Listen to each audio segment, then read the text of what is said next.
Halo, salam jumpa pemirsa. Senang sekali kali ini saya Ica bisa kembali menjumpai Anda di program Bincang-Bincang, persembahan dari JTV Malang. Dan kali ini selama 60 menit ke depan kita akan berbincang tentang upaya percepatan penurunan stunting dan pengaruhnya terhadap potensi bonus demografi Provinsi Jawa Timur. Seperti yang kita ketahui bahwa keberadaan dari Kemenduk Bangga atau Kementerian Kependudukan dan Pembangunan Keluarga atau BKKBN memiliki tugas dan peran yang luar biasa dalam penguatan keluarga sebagai bisnis pembangunan manusia. Bagaimana manusia ini harus berkualitas dan SDM yang berkualitas ini harus disiapkan jauh-jauh hari, dan otomatis ini adalah menyongsong bonus demografi. Dan bonus demografi ini merupakan kondisi ketika suatu negara mengalami peningkatan jumlah penduduk yang produktif sehingga akan bisa meningkatkan banyak hal yang lebih positif. Dan sudah bersama kali ini dengan saya 3 narasumber yang sangat luar biasa. Kita sudah bersama dengan Kepala Perwakilan BKKBN Provinsi Jawa Timur, Ibu Dr. Ana Maria Ernawati MM. Ibu Erna, apa kabar? Alhamdulillah sehat. Sehat selalu untuk Jawa Timur ya Bu ya? Selalu sehat. Selalu sehat. Dan kita juga sudah bersama dengan Kepala OPD KB Kota Malang, Bapak Doni Sandito, SSTP MSI. Apa kabar Pak Doni? Baik, Macan. Terima kasih atas waktunya telah hadir semua di sini. Dan kita juga sudah bersama dengan seorang pakar komunikasi, Dr. Sukowi Dodo, Dr. Andes MSI. Apa kabar Pak Sukowi? Senang, nggak mau sama dengan yang lain. Harus selalu senang untuk bisa berbagi informasi dan juga edukasi yang luar biasa. Termasuk juga kalau mungkin masyarakat awam mendengar istilah bonus demografi begitu ya, mungkin masih sedikit awam. Termasuk saya sendiri sebagai masyarakat awam yang akhirnya baru belajar apa sih bonus demografi. Ternyata ini adalah sebuah kondisi yang memang harus kita siapkan jauh-jauh hari, bahwa nanti akan ada masanya. Semuanya dipersiapkan dengan sangat luar biasa begitu. Ibu Erna, kalau kita melihat bagaimana urgensi utama untuk mempercepat penurunan stunting di Jawa Timur nih, terkait dari keberadaan bonus demografi yang juga menjadi keterkaitannya, seberapa urgensinya sebenarnya Ibu? Silakan. Iya, jadi bonus demografi ini kalau kita melihat adalah satu peluang gitu ya, peluang bagaimana ada pada masa tertentu ini usia produktif lebih tinggi daripada non produktif. Ya. Nah, ini yang harus kita tangkap peluang itu dengan baik, dengan mempersiapkan segala sesuatunya, termasuk pada sisi kependudukan. Kalau kependudukan dalam artian untuk pengendalian penduduk, saya rasa sudah selesailah untuk di Jawa Timur. Ini terbukti dari rata-rata angka kelahiran. Ya. Total fertility rate di Jawa Timur ini sudah 1,97 itu rilisnya BPS pada long form SP 2020. Nah, tentu saja apa yang menjadi PR kedepannya gitu ya, adalah tata kelola kependudukan kalau menurut saya versi yang selanjutnya. Ya, jadi pengendalian penduduk tuntas, kita bagaimana tata kelola kependudukan yang new version, langkah berikutnya itu adalah untuk menyiapkan SDM tentu saja yang unggul dan berkualitas. Nah, stunting ini menjadi salah satu isu nih untuk bagaimana kita menjawab untuk perbaikan percepatan SDM kita. Cita-cita kita tinggi dan sangat bagus. Di tahun 2045 kita menjadi negara yang Indonesia yang emas gitu. Emas tandanya apa? Ya, SDM-nya harus unggul dan berkualitas. Oleh sebab itu kita siapkan dari sekarang. Nah, persoalannya ini ada 14% angka prevalensi stunting yang hasil SSGI 2024, walaupun sudah turun dari 2023 kemarin 17,7 menjadi 14,7, sudah turun 3 poin. Tetapi kalau kita melihat dari absolutnya gitu ya, ini masih tinggi karena Jawa Timur itu adalah penduduk yang ranking kedua di Indonesia untuk jumlah penduduknya yang tinggi. Nah, kita berharap bahwa stunting ini kita harus mempunyai strategi jitu, yaitu adanya kolaborasi untuk percepatannya. Jadi siapapun, elemen apapun kita gandeng untuk penurunan stunting, baik itu dari pemerintah melalui anggaran APBN, APBD, kemudian dari akademisi, dari swasta, dan termasuk media dan pakar komunikasi. Ini selalu kita giatkan untuk menginformasikan ya kepada masyarakat secara masif gitu.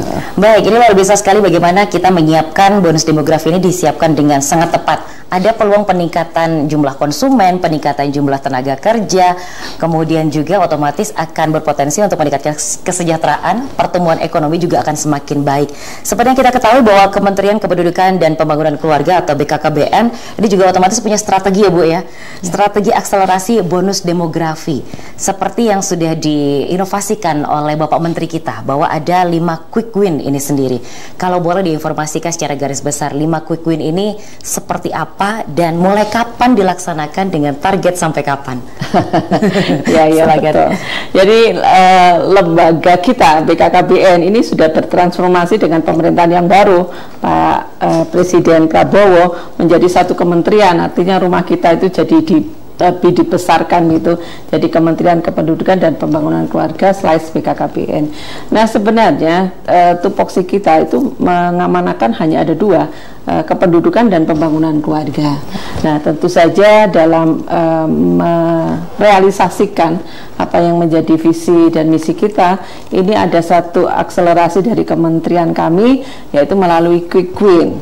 Dan quick win ini selain untuk program, ternyata juga menjawab isu-isu keluarga yang ada di Indonesia gitu ya, terutama adanya fatherless, kemudian ada child free, nah seperti itu. Ada 5 quick win. Yang pertama yaitu genting, gerakan orang tua cegah stunting. Ini adalah satu kegiatan gotong royong ya. Jadi yang namanya mencegah stunting itu memang ranahnya BKKBN sih. Kalau sudah stunting, ini intervensinya adalah Kementerian Kesehatan. Tetapi kita itu menghalangi, mencegah supaya tidak stunting, maka keluarga-keluarga yang mempunyai potensi tinggi atau mempunyai resiko tinggi mau menjadi stunting, ini kita cegah dengan melalui pendampingan pada keluarga tersebut. Nah, untuk pendampingan ini APBN, APBD ini rasanya kurang, gitu. Maka kita mencoba untuk bergotong royong membangun satu program donasi, kemudian ada orang tua asuh untuk memberikan pendampingan pada 1000 hari pertama kehidupan. Pendampingannya berupa apa? Ya kita klaster dulu gitu ya. Anak stunting ini karena apa? Karena mungkin yang pertama adalah faktor kemiskinan. Tentu saja intervensinya adalah untuk meningkatkan kesejahteraan ekonomi ya. Kemudian pola asuh. Pola asuh apa yang kita lakukan adalah intervensi melalui penyuluhan, pembinaan. Kemudian karena penyakit bawaan ini sudah Dinas Kesehatan, kemudian karena faktor lingkungan. Nah, pada genting ini ada 2. Jadi boleh nutrisi, boleh non-nutrisi. Jadi siapapun, media atau swasta, boleh berperan aktif untuk membantu keluarga-keluarga berisiko stunting untuk mencegah melalui bantuan nutrisi atau non-nutrisi. Baik, ini masih satu saja dari 5 quick win.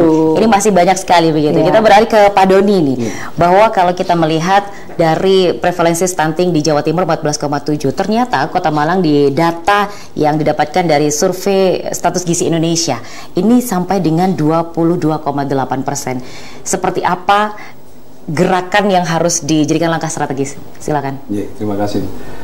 Memang dari SSGI kita 22 sekian persen itu, sehingga setelah itu dirilis kami berkoordinasi dengan Bapak Wali Kota, maksudnya untuk langkah-langkah strategisnya itu. Cuman memang dalam penghitungan stunting itu selain SSGI juga ada yang EBBM, yaitu bulan timbang. Di bulan timbang angka stunting di Kota Malang itu cenderung lebih turun, dari 8, sekian sekarang kita di 8%, Bu. Cuman bagaimanapun itu, karena itu sudah dirilis di tingkat nasional, sehingga menjadi kewajiban kami untuk melihat. Di kami memang sesuai dengan arahan dari kementerian bahwa kita setiap bulan ada yang namanya mini lokakarya. Kemudian ada nanti diakhiri dengan rembuk stunting, sehingga kami bisa melihat sebenarnya apa yang menjadi penyebab di SSGI kita itu naik. Dan langkah-langkah strategisnya adalah kita langsung ke masyarakat melalui kementerian. Kita kan ada yang namanya dibantu dengan yang namanya PPK, tim pendamping keluarga. Tim pendamping keluarga. Tim pendamping keluarga itu memang ditujukan khusus untuk kementerian untuk membantu kita di daerah, sehingga kita langsung terjun ke lapangan untuk pendampingan keluarga-keluarga yang berisiko stunting itu, sehingga mereka tidak sampai stunting. Tadi seperti yang disampaikan Bu Kaper, bahwa kita ini preventif, jangan sampai meskipun sudah keadaan risiko stunting itu jangan sampai masuk ke stunting, sehingga kita dengan tim pendamping keluarga itu secara memaksimalkan preventifnya. Kita memaksimalkan itu. Baik, kita akan melanjutkan di segmen selanjutnya bersama dengan obrolan yang sangat luar biasa, upaya percepatan penurunan stunting dan pengaruhnya terhadap potensi bonus demografi Provinsi Jawa Timur.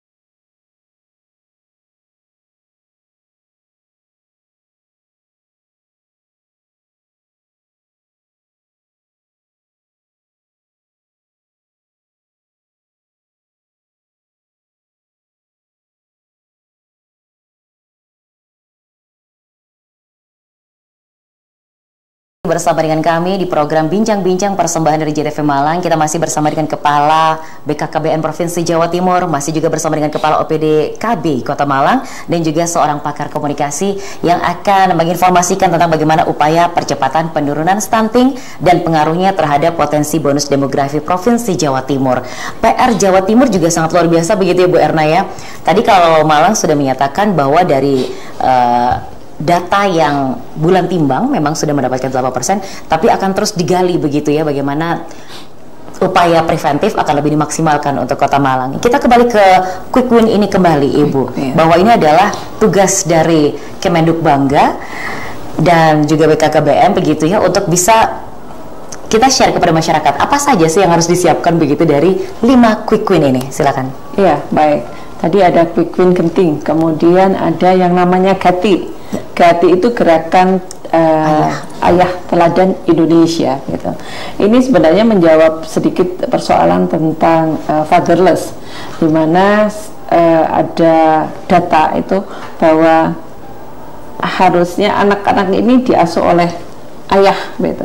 Kalau zamannya saya dengan Pak Suko, karena kami seangkatan gitu ya. Lebih berat saya.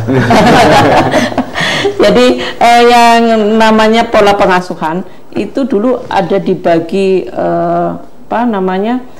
sangat dibagi habis gitu ya. Kalau pola asuh itu adalah urusan ibu, urusan cari duit bapak. Nah, ternyata pada perkembangannya begitu kita melihat bahwa ayah ini penting untuk pola asuh tumbuh kembang anak gitu. Dan ini terbukti begitu. Kalau kita melihat kemarin tuh ada satu yayasan yang ada datang ke tempat saya, Ibu coba sekarang dilihat nih, laki-laki itu sekarang banyak ke feminisme. Jadi karena diasuh dari awal itu kepada ibu aja. Di rumah diasuh ibu, kemudian sekolah PAUD diasuh 95%. Guru PAUD itu adalah Bunda PAUD. Nah, itu. Jadi wanita ke wanita. Wanita itu biasanya lebih tidak tegahan gitu loh. Coba sekarang kalau tidak percaya, anak kalau dididik ibu mau lompat gitu, jangan nanti jatuh. Beda sama ayah gitu. Nah, ini perlulah peran ayah untuk di sana. Dan kemudian kita melihat hasil surveinya bahwa yang dididik oleh ayah, anak itu lebih percaya diri, punya tanggung jawab besar. Nah, oleh karena itu gerakan Ayah Teladan Indonesia ini kita gulirkan untuk bagaimana mensosialisasikan kepada ayah-ayah yang ada di Indonesia, khususnya di Jawa Timur, punya peran aktif untuk pola pengasuhan gitu. Nah, kemudian ada lagi quick win-nya yaitu Tamasya. Tamasya ini Taman Asuh Sayang Anak. Ini menjawab terkait dengan adanya isu child free. Anak-anak sekarang cenderung untuk tidak mau punya anak karena tidak mau terganggu karirnya. Tidak mau susah begitu, nggak mau repot lah istilahnya. Nah, di tempat penitipan anak ini adalah salah satu solusi. Nah, kemudian kita berharap bahwa anak yang dititipkan di daycare atau tempat penitipan anak ini juga diasuh secara betul.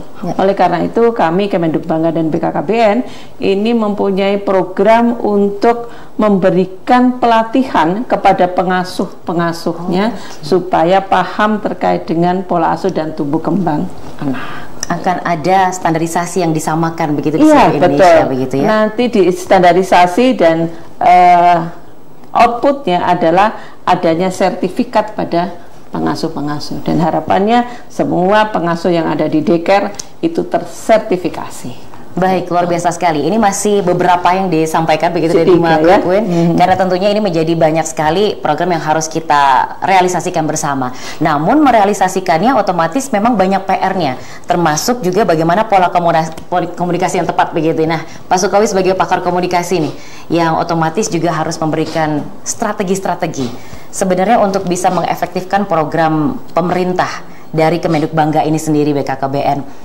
bahwa percepatan penurunan angka stunting ini bisa efektif, kemudian menyongsong bonus demografi juga efektif, sosialisasi ke masyarakat dan juga melalui media ini seperti apa sih seharusnya? Silakan. Ya, Cak, makasih. Kritik saya memang selalu dengan PRT itu sebelum kita sosialisasi, tanyakan calon korban dulu. Oke. Ditanyakan masyarakat itu apa? Apa sih medianya masyarakat, kemampuan dia apa? Bahkan kemampuan berbahasanya seperti apa, sehingga sosialisasi atau yang Anda tanyakan itu kita menghitung. Maka yang dilakukan pelatihan-pelatihan Mbak Erna tepat, sehingga oh ini yang kita sosialisasi pada kelompok mereka yang bahasanya X misalnya, kita tunjukkan itu. Ini kelompok muda misalnya. Kelompok muda itu kan lebih banyak visual kan, oh kita pakai WhatsApp atau pakai Twitter kayak atau apa, tapi bagi generasi muda di zamannya seperti saya dan Bu Erna tadi, zaman kuno lah, itu lebih banyak audio pendengaran itu. Nah, pilihan-pilihan itu saya kira strateginya harus tidak bisa disamaratakan itu, karena kalau enggak nanti malah jumbo bagus. Tapi saya berdasarkan pengalaman sekian tahun sebetulnya pengetahuan yang sudah cepat itu adalah ketika tatap muka sebetulnya. Tatap muka itu pengaruhnya pada perilaku, kalau media itu pada knowledge itulah. Jadi dan pada tatap muka itu orang biasanya akan bisa belajar bersama. Wong nih wong, mereka terlibat menjadi bagian untuk membuat keputusan. Kalau pakai apa ya? Setelah tadi kan misalnya dari Gati, Tamasya dan apa maunya, setelah dijelaskan nanti baru ketemu. Dan mereka masyarakat jangan disibukkan dengan istilah-istilah yang kadang-kadang nggak paham gitu. Jadi makanya kita juga harus mendengarkan mereka. Rumus komunikasi yang terbaik itu adalah orang yang memiliki keterampilan komunikasi itu adalah orang yang bisa mendengarkan suara yang tidak dibunyikan. Mendengarkan suara yang tidak dibunyikan. Agak dalam filsufnya ini yang tidak dibunyikan. Justru itu yang memang harus saya jelaskan setelah acara ini selesai. Oh iya, kalau di on-air takutnya 5 SKS dan keburu waktunya begitu ya. Baik, ini menjadi sebuah PR bersama bahwa sosialisasi bukan hanya sekedar sosialisasi saja, tetapi harus ada strategi tepatnya, disesuaikan dengan usianya dan strateginya. Kalau memang visual diutamakan, atau mungkin yang audio di era-eranya Bapak Sukowi begitu ya. Kita kembali ke Pak Doni, bahwa kalau kita berbincang tentang Kota Malang, Kota Malang ini sebenarnya potensinya ada kota pendidikan juga, kota industri juga, kota pariwisata juga. Otomatis ada pendekatan dari sektor pendidikan begitu untuk bisa mengutamakan bagaimana SDM berkualitas ini siap nantinya untuk menyongsong bonus demografi. Seperti apa? Apakah ada langkah konkret untuk bekerja sama dengan akademisi, kampus, dan yang lain? Silakan. Terima kasih Mbak Eca. Kebetulan di Malang ini ada 59 perguruan tinggi negeri swasta, sehingga Bapak Wali Kota sudah mempunyai MOU Pak dengan 5 kampus itu, jadi terkait dengan masalah-masalah perkotaan. Kemudian dengan adanya kampus-kampus itu dan kami ada MOU, maka secara tidak langsung kami yang ada di dinas-dinas ini juga menindaklanjuti dengan beberapa PKS. Kebetulan kalau di kami ini, di saya ini kan Dinsos P3AP 2KB Pak. Pak Suko. Yang singkatannya aja panjang. Jadi kami ada 4 urusan yang ada di kami.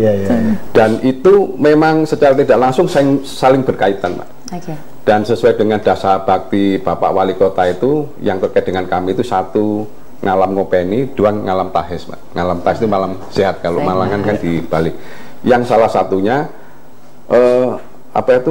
langsung ke masyarakat. Hal tersebut. Jadi seperti contoh yang disampaikan Bu Erna tadi terkait dengan fatherless, Bu. Kami untuk mensosialisasikan terkait dengan pengasuhan sekarang sudah tidak ke ibu atau ke PKK. Jadi kami mengundang ketua RT, ketua RW, ketua LPMK, organisasi yang ada di masyarakat. Kemudian terkait dengan pelatihan dan peningkatan kemampuan itu, kami juga bekerja sama dengan beberapa perguruan tinggi terkait dengan pengasuhan anak, karena sesuai dengan rembuk stunting kami, Bu, pengasuhan anak itu nomor 3, Bu, setelah KEK, kemudian asap rokok, paparan asap rokok, kemudian yang ketiga pengasuhan. Jadi banyak sekali tadi yang seperti disampaikan oleh Bu Erna, bahwa banyak bapak ibu bekerja, kemudian anak ini dititipkan, gitu, sehingga kami mempunyai kewajiban untuk memberikan edukasi bukan cuma kepada orang tua, Bu, tapi kepada masyarakat sekitar, juga kepada kakek neneknya, melalui juga program lansia tangguh dan lain sebagainya itu, sehingga itu memang lebih tepat sasaran. Jadi bukan cuma tugas ibu, bukan cuma tugas bapak, tapi masyarakat sekitar khususnya untuk prevensi stunting itu, untuk menurunkan itu harus kolaborasi harus bersama. Berkolaborasi. Dan perlu diingat bahwa Kota Malang ini di Kemenpan RB, Pak, kami tematiknya itu juga termasuk stunting, Bu. 1 kemiskinan, 2 stunting, sehingga hampir semua perangkat daerah di Kota Malang ini juga harus ada program yang terkait dengan stunting, misalnya Kopindak, berarti apa yang untuk ikut serta dalam menurunkan stunting, misalnya untuk pelatihan penguatan pendapatan keluarga, kemudian misalnya PU terkait dengan sanitasi dan sebagainya. Baik, kita akan segera kembali tentunya. Kita lanjutkan di segmen 3 karena masih banyak sekali yang akan kita bahas tentang bagaimana PR dari 38 kota kabupaten se-Jawa Timur, begitu ya Bu Erna ya, yang akan menjadi tugas kita bersama. Kami akan segera kembali.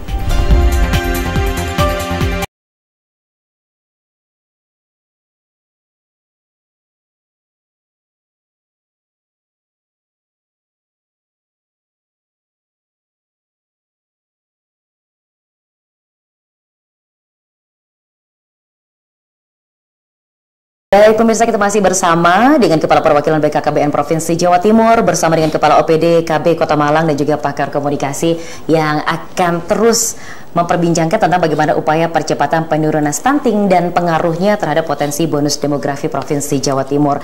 Dan fokus utama untuk mencarikan solusi dari stunting ini sendiri otomatis ada 2, begitu ya Bu Erna ya, dari intervensi spesifik dan juga intervensi sensitif nih.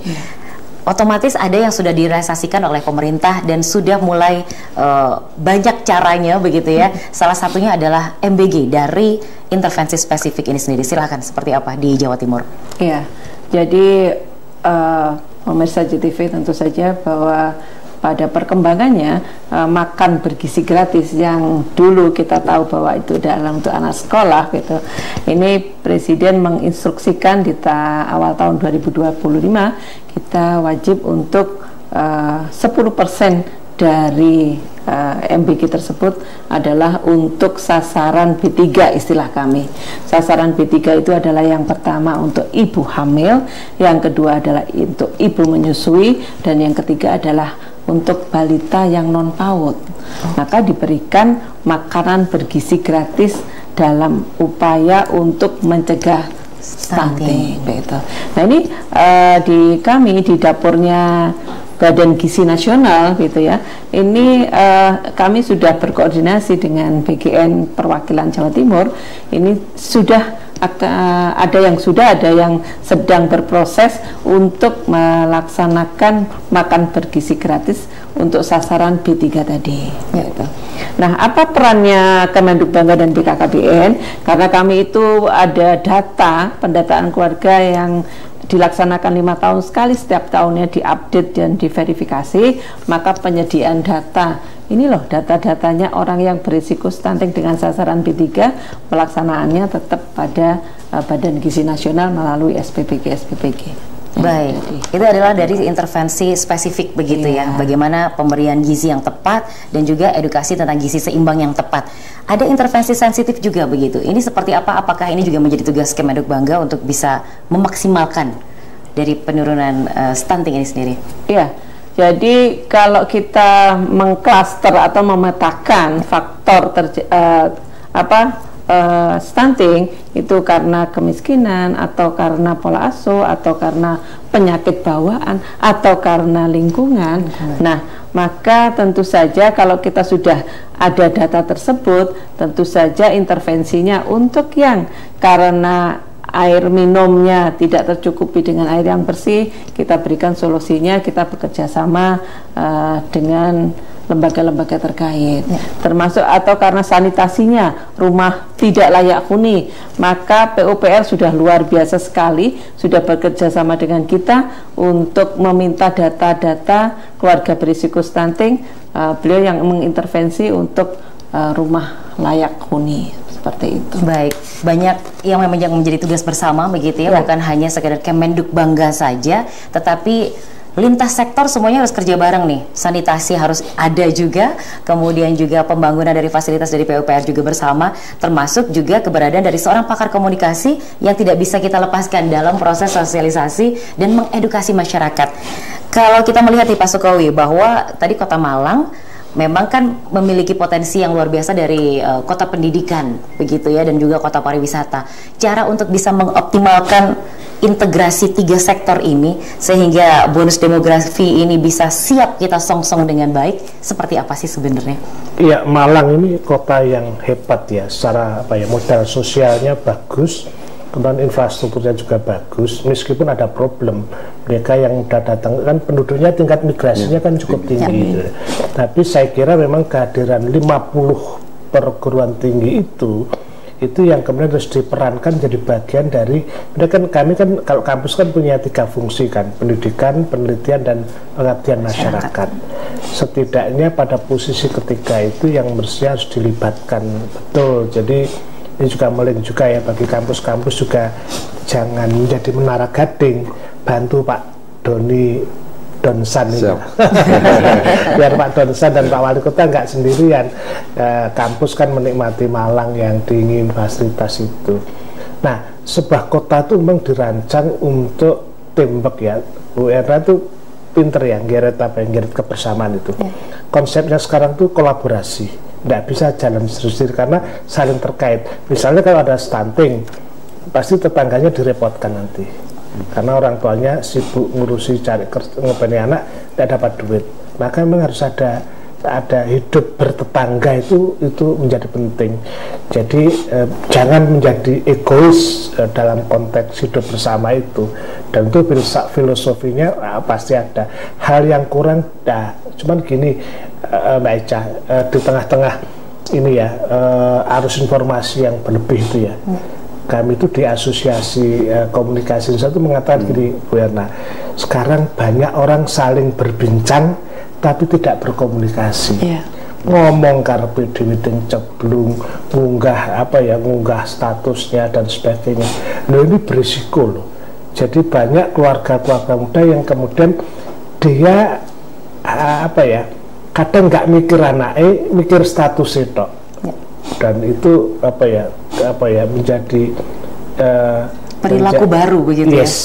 Karena itu soal keluarga dan keluarga saya sangat concern, karena itu memang ruang-ruang digital yang kita menjadi hidup bersama di situ harus diisi oleh hal yang berkualitas itu. Kampus bisa menjadi contoh, hasil temuannya menjelaskan dengan bagus itu loh. Jadi jangan menceritakan tabrakan langsung disyuting, diunggah. Justru ya nek ana tabrakan undang kantor polisi lapor gitu daripada di ngurus itu. Perilaku baru itu yang sekarang belum ada. Nah, itu sebenarnya bisa menolong soal kepedulian itu gitu. Itu yang saya kira bisa dilakukan. Malang bisa menjadi contoh itu. Malang gitu, Arema gitu loh. Oke. Ojo gegeran bal-balan tapi gegeran untuk sebuah kemajuan. Kota ini kota yang Kota yang sebenarnya modal sosialnya luar biasa. Ya, baik. Harus lebih dimaksimalkan kembali begitu ya. 59 kampusnya harus dimaksimalkan begitu ya Pak Doni untuk bisa kerja bareng begitu. Kalau kita bisa melihat bahwa tadi ada kolaborasi yang tidak bisa berdiri sendiri, berarti ada konsep juga dukungan dari lintas sektor lain begitu di Kota Malang. Sejauh ini seperti apa pentahelik yang sudah terlaksana? Jadi menyambung tadi Pak, memang pertumbuhan penduduk di Kota Malang itu kalau nggak salah rilis BPS itu 0,43 kalau nggak salah. Jadi dari kalau 849 itu sekitar 1000 Pak. Dari hampir bukan karena kelahiran ya? Perpindahan itu. Jadi karena migrasi. Perpindahan anak kuliah yang tidak mau kembali ke kampung. Jumlah penduduk Kota Malang 849 sekian, mungkin exitingnya lebih dari 1 juta. Dan hampir saya belum pernah menghitung ya, dan kebanyakan memang yang banyak pasangan muda dan pensiunan Pak, karena jadi tempat itu kan kita itu tempat transit masa tua, gitu. Dan teman adik-adik kita yang habis kuliah kan tidak 100% kembali ke daerahnya Pak. Banyak yang ke kami kecantol, entah kecantol, entah dia juga mempunyai pekerjaan di sini, sehingga Pak Wali Kota secara rutin mengumpulkan forum rektor Pak. Satu untuk membahas dan kemudian untuk pertelnya ini loh, kami di kota ini ada beberapa permasalahan ini. Itu di forum rektor, dan pasti di forum rektor itu di follow up oleh bawah-bawahnya Pak.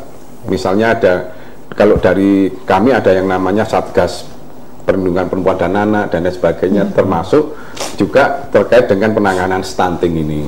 Di beberapa perguruan tinggi ada yang fokus juga terkait dengan gizi, seperti UM ada, di UB ada, dan di beberapa itulah itu juga mereka bergerak sebagai pendamping TPK kami Bu. Bahwa di kami itu hampir di semua kelurahan ada yang namanya dapur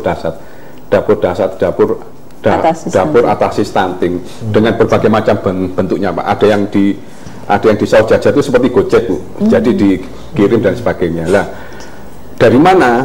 Lah di kami juga ada forum CSR. Forum CSR yang kebetulan ada di bawah Bapeda itu yang beberapa kali juga meminta data di kami terkait dengan penanganan stunting, kemudian kemiskinan dan sebagainya. Oleh karena itu di Bapeda itu ada yang namanya satu data stunting. Satu data stunting itu sangat penting, meskipun kita punya persentase dan sebagainya, cuman kalau nggak tahu by name, by address, kita nggak bisa nangani. Nah di stunting ini di stunting itu ada yang by name, by address, by need. Jadi apa yang dibutuhkan? Misalnya dia preferensinya sudah stunting gitu, berarti ini dinkes harus ini. Nah kalau di kami itu misalnya Bu, contoh kan tidak bisa pengadaan susu. Susu formula kan nanti boleh dilanjutkan Pak Dodi di segmen selanjutnya tentang bagaimana realisasi dari kampus yang ternyata memang bisa terrealisasi di kelurahan dengan adanya dapur atasi stunting di kelurahan, ada satu data stunting by name, by address, dan juga by need begitu ya. Semuanya akan lebih efektif, dan kita akan melanjutkan di segmen selanjutnya. Kembali akan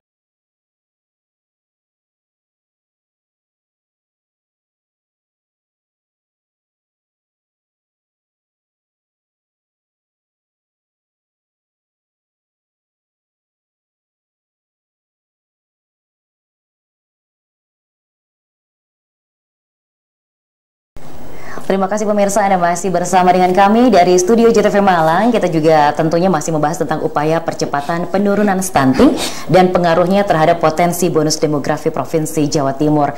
Tadi kita sudah berbincang sedikit tentang bagaimana Kepala OPD KB Kota Malang ini banyak yang sudah menjadi langkah konkretnya begitu ya, mulai dari adanya dapur atasi stunting di masing-masing kelurahan, kemudian juga adanya satu data stunting ini tadi. Silakan untuk dilanjutkan. Jadi satu data stunting itu salah satu menjawab tentang penanganan stunting yang cepat dan akurat gitu. Jadi maksudnya kami juga ada misalnya dari SSGI atau dari Bulan Timbang. Cuman kan dari perangkat daerah perlu dijadikan satu, karena ini kita salah satu dari Pan RB itu salah satu tematik kita itu stunting dan kemiskinan, sehingga semua perangkat daerah harus mempunyai program yang terkait dengan penurunan angka stunting. Nah, selain itu, kami juga bekerjasama dengan misalnya Basnas. Jadi kan ada pada saat kita menangani stunting, kita temukan bayi yang mungkin perlu susu formula atau susu kedelai dan lain sebagainya, yang kami tidak bisa cepat untuk pengadaan, karena kan proses pengadaan di kami juga perlu perencanaan dan sebagainya. Oleh karena itu kami biasanya bersurat ke Basnas atau bersurat ke Forum CSR supaya untuk penanganan stunting, misalnya pengadaan susu, kebutuhan yang lain itu bisa terpenuhi sehingga anak tersebut tidak bisa segera mendapatkan pemenuhan gizi. Begitu, Mbak. Baik, semoga ini juga bisa menjadi satu percontohan begitu ya di kota dan kabupaten lain yang ada di seluruh Jawa Timur, bahwa Kota Malang sudah bergerak lebih dulu, bahwa kalau sudah berada di masing-masing kelurahan ini lebih dekat dengan masyarakat, bukan hanya berhenti menjadi regulasi terpusat saja begitu. Kita kembali ke Bu Erna, bahwa sebagai Kepala Perwakilan BKKBN Provinsi Jawa Timur tadi sudah menyampaikan adanya quick win yang memang digagas, diinovasikan oleh Kementerian Kependudukan dan juga Pembangunan Keluarga BKKBN. Tadi sudah disebutkan ada Tamasya, Taman Asuh Sayang Anak, kemudian ada Genting, ada juga Gati, Gerakan Ayah Teladan Indonesia, dan ternyata juga masih ada lagi yang menjadi sebuah inovasi yang memang disesuaikan dengan era digitalnya begitu. Super Apps, ini seperti apa? Silakan. Jadi begini, kita ini sekarang ada pada masa atau fase atau level yang digitalisasinya luar biasa, teknologinya bergeraknya luar biasa. Nah, kita akan memanfaatkan teknologi itu untuk bagaimana memberikan edukasi, bagaimana memberikan informasi kepada masyarakat melalui super app ini. Jadi dalam super app untuk keluarga ini nanti ada informasi dan ruang konsultasi keluarga. Nah, sementara di Jawa Timur sendiri sebenarnya Bapak Ibu sekalian, untuk konsultasi keluarga apabila ada sesuatu hal yang terkait dengan isu keluarga, boleh, kami punya platform digital juga. Jadi konsultasi biasanya malu ya kalau langsung, jadi lewat, insya Allah nanti terjagalah kerahasiaan klien kita gitu ya. Ada di siapbahagia.com. Nah, siapbahagia.com itu ada teknologi AI. Kemudian kalau Bapak Ibu sekalian tidak puas dengan mesin AI gitu ya, maka kami juga masih menyediakan tim konsultan. Itu terdiri dari dokter tenaga medis, bidan, kemudian ada psikolog, ada sosiolog itu yang siap menampung segala persoalan dan isu keluarga yang ada di Jawa Timur khususnya. Baik, ini adalah super apps yang memang menjawab tantangan yang serba digital begitu ya. Dan masih ada satu lagi, bahwa ternyata lansia juga harus masuk dalam program Kemenduk Bangga. Ini seperti apa? Betul, jadi begini, sasaran program Kemenduk Bangga itu adalah keluarga, tentu saja dengan siklus hidupnya. Lansia termasuk salah satunya. Dan yang kedua, bahwa di Jawa Timur ini struktur penduduk kita sudah mulai menua nih, aging population. Nah, banyak lansia yang ada di sana, lebih dari 10% dari jumlah penduduk Jawa Timur yang 42 juta lebih ini adalah lansia. Oleh karena itu, kita berharap bahwa lansia-lansia ini kita buat satu edukasi untuk lansia itu sendiri agar lebih berdaya, agar lebih sehat, agar lebih mandiri gitu. Nah, ini kita membuat sekolah lansia tangguh yang ada di Jawa Timur. Baik, semuanya lengkap begitu ya, dari siklus hidup mulai dari bayi masih berada dalam kandungan sampai nanti ada di masa lansia. Semuanya dipersiapkan dengan luar biasa oleh pemerintah, sehingga kita harus memanfaatkan semua program ini dengan maksimal. Pak Sukowi, kalau kita melihat bahwa 5 quick win ini adalah program inovasi yang luar biasa, tapi otomatis implementasinya tidak akan bisa dalam waktu yang cepat, serentak begitu ya, akan banyak PR-PR barunya. Ada yang memang rentang usianya lebih peduli dengan dunia media yang digital, ada yang memang butuh dengan secara konvensional, bertemu secara langsung. PR-nya baru begitu. Cara efektif untuk bisa mengimplementasikan semua program dari Quick Win ini sendiri. Otoritas kepala daerah itu sangat penting sekali. Jadi kalau merujuk kenapa tahun 98 terjadi reformasi, salah satunya adalah otonomi daerah.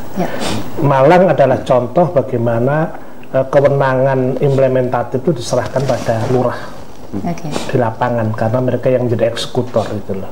Jadi posisi Bu Erna itu saya kira adalah posisi kebijakan dengan konsep-konsep itu, tinggal nanti gayung bersambutnya kepala daerah itu merespon gagasan yang bagus itu.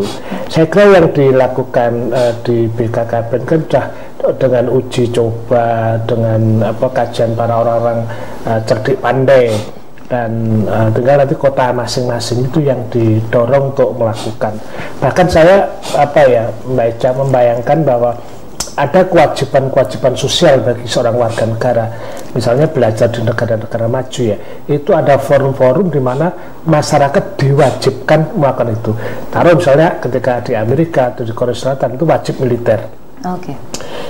Tidakkah misalnya kita di Malang ada kerja wajib, seorang penyiar TV wajib seminggu di lapangan atau guru. Memang kita liputan di lapangan, Pak. Nah, maksud saya kan ada banyak guru. Jadi itu yang kita sebut dengan pentahelik. Jadi pentahelik itu jangan dilihat sebagai unsur berat, tapi kepedulian sosial tuh.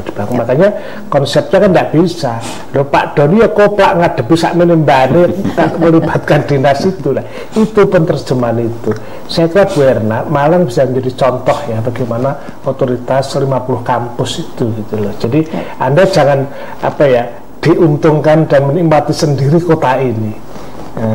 Nek badi melok tapi nek ono tunone terus melayu kan tidak bisa lagi. Kan jadi salah satu problem kalau saya kan belajar kebangsaan itu adalah kewajiban peran-peran orang, terus yang disebut jangan negara suruh hadir, Anda yang hadir negara. Kan Anda ingat kan Kennedy itu kan pernah ngomong kan, jangan tanyakan apa yang negara berikan pada Anda, tapi apa yang Anda berikan pada negara. Itu mestinya dilakukan. Nah, kesadaran ini kan dalam komunikasi, imajinasi itu dilakukan. Sekarang apa-apa diserahkan negara, sekolah gratis, harus gratis. Jadi warga negara itu terlalu menak, mohon maaf ya, tanda kutip ya. Kemandiriannya justru hilang ya. Buang sampah misalnya. Coba cacari ke Singapura apa dan disiplin. Di sini ada regulasi buang sampah itu ditangkap, tapi nek buang sampah di jalan ditangkap mesti konco dewi dan sebagainya. Jadi value masyarakat juga harus dilakukan itu. Baik. Itu tugasnya Mbak Ica yang calon wali kota masa depan. Ini sangat luar biasa sekali, semuanya akan berawal dari otoritas kepala daerah dan Kota Malang bisa menjadi salah satu tempat percontohan di kota kabupaten lain di seluruh Jawa Timur bahwa memang harus dekat dengan masyarakat sehingga tepat sasaran, akurasi datanya juga tepat begitu, apa yang dibutuhkan juga tepat begitu ya. Walaupun memang yang jadi PR berarti Pak Sukowi adalah bagaimana memunculkan kesadaran dari masing-masing personal. Di era yang serba digital, otomatis kepedulian itu semakin tipis begitu. Nah, ini seperti apa? Ya, memang alat kita sekarang namanya nomophobia. Orang itu takut tidak menggunakan ponsel. Sehingga nyanyian guru TK yang diajarkan kita bangun tidur terus mandi itu nggak ada yang melakukan sama sekali. Lagunya udah ganti lirik ya Pak ya? Bangun tidur ke pedang HP. Dan itu bukannya kesalahan mudah. Hoax terbesar itu dilakukan oleh orang-orang tua juga loh itu. Karena tidak siap. Sekarang di ruang digital ya. Di ruang digital itu orang nggak peduli usiamu 60, 2 tahun, 3 tahun, 60, sudah kalau dia salah disikat sama anak muda. Makanya kan dalam studi kami bahwa medsos itu adalah ruang kelahi. Baik, nanti boleh dilanjutkan di segmen selanjutnya tentang bagaimana dunia digital ini ada strateginya juga untuk bisa memunculkan kesadaran secara positif untuk masyarakat. Dan kita akan segera kembali selepas pariwara.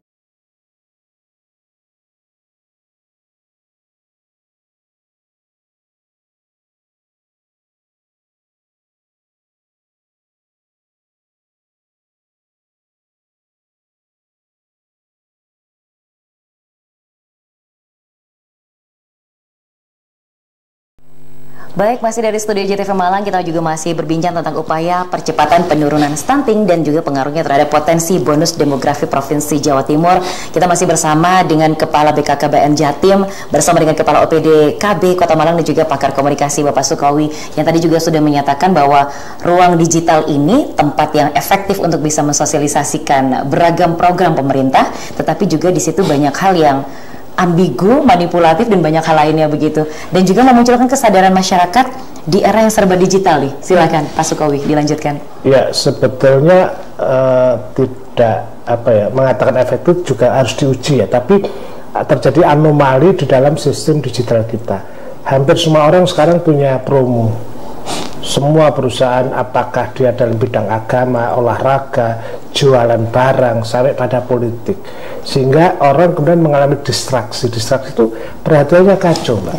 Nah, kalau kita menggunakan itu dengan stunting dan sebagainya, itu kalah dengan yang gemerat-gemerat, yang nikmat itu, hiburan itu susah loh, Mbak. Orang cenderung mesti melihat hiburan oleh algoritmanya untuk daripada pendidikan, karena memang ruang itu harus dirancang betul cara-cara sosialisasi. Kalau saya dalam keadaan semacam ini harus ada berdampingan dua. Jadi memanfaatkan posyandu, kampung-kampung itu saya kira menjadi menang. Agar juga kita saling menyapa.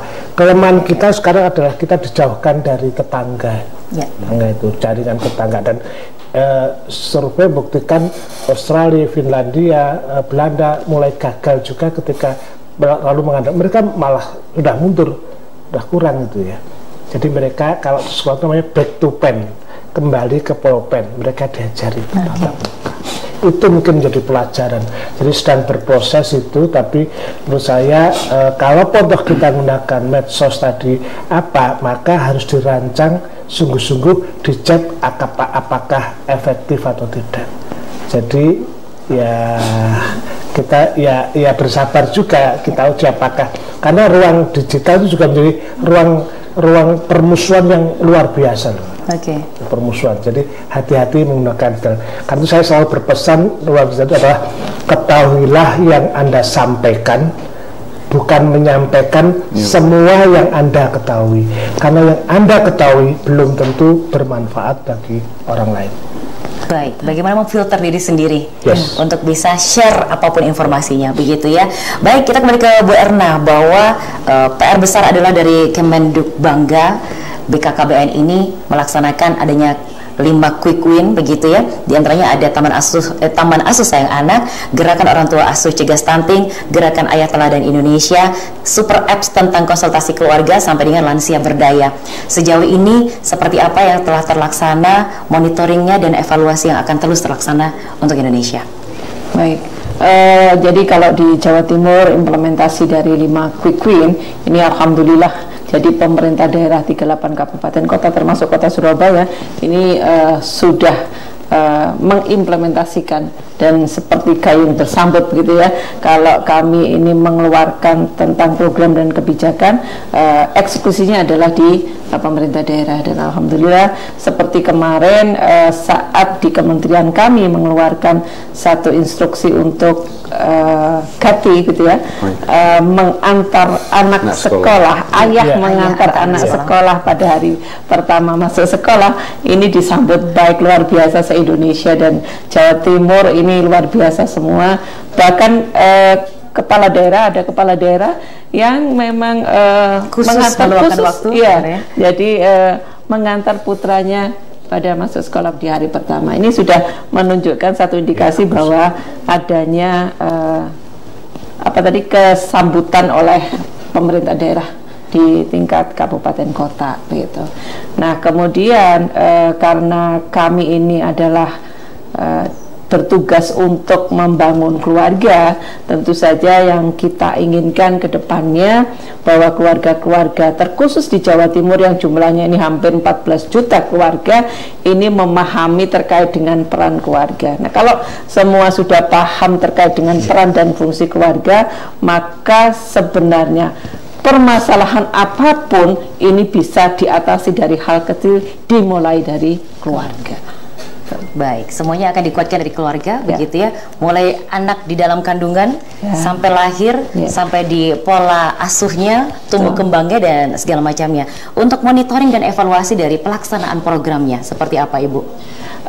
Jadi kami ini untuk monitoring dan evaluasinya, selain secara manual untuk monitoring, kami mempunyai satu sistem untuk monitoringnya melalui digital. Jadi ada dashboard untuk genting. Jadi kalau misalkan Mbak Ica mau menjadi otak orang tua asuh anak stunting gitu ya, di dashboard itu sudah ada siapa sih yang diinginkan, misalkan di Kota Malang gitu, ada datanya. Kemudian tinggal ngeklik mau bantu apa nih, mau nutrisi atau non nutrisi. Di situ sudah akan terdata. Ya, terdata, dan kemudian bisa mengikuti tren monitoringnya. Ya. Anak itu sampai tidak jadi stunting. Itu ada di dashboard kami. Baik, luar biasa sekali. Pak Doni, seperti apa harapan untuk Kota Malang sendiri untuk penurunan dari stunting sendiri? Ya, harapan kami Kota Malang terbebas dari stunting, sehingga Kota Malang bisa ikut berperan serta dalam Indonesia Emas. Dan harapan kami juga semua stakeholder yang di Kota Malang juga kita bersama-sama untuk bisa mengatasi stunting. Mungkin itu. Baik, kita ucapkan terima kasih Ibu Erna, Pak Doni, juga Pak Sokowi. Semoga informasi yang mungkin sedikit ini begitu ya bisa sedikit memberikan informasi tentang bagaimana upaya percepatan penurunan stunting dan juga pengaruhnya terhadap potensi bonus demografi Provinsi Jawa Timur. Pada akhirnya semua masyarakat harus terlahir dengan kualitas yang tepat, berawal semuanya dari keluarga untuk bisa mencapai Indonesia Emas 2045. Saya ucapkan terima kasih, sampai jumpa.